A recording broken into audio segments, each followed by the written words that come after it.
Praise the lord. ఈరోజు నుంచి అబ్బాయి వాక్యం, యేసయ్య లాజరును సమాధి నుంచి బ్రతికించిన సందర్భం. లాజరు అనే మనిషి చనిపోయి 4 రోజులు సమాధిలో ఉన్నాడు. అప్పుడు యేసయ్య లాజరు సమాధి దగ్గరకు వచ్చి, లాజరు బయటికి రా అని గట్టిగా అన్నాడు. అప్పుడు లాజరు బయటికి వచ్చాడు.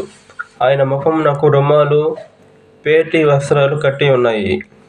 ఆ సందర్భాన్ని చూసి అక్కడున్న జనసమూహములు యేసయ్యను విశ్వసించారు, అంటే యేసయ్యను నమ్మారు.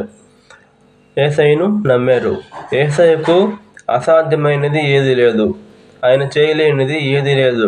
ఆయన సమస్తము చేయగలడు, అన్నిటినీ చేయగలడు. ఆయన మన కొరకు సిలువలో మరణించాడు, మనకు రక్షణ ఇచ్చాడు.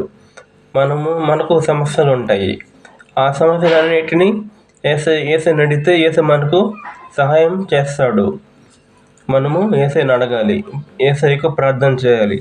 అప్పుడు యేసయ్య మనకు సహాయం చేస్తాడు. God bless you all. యేసయ్యని నమ్మండి.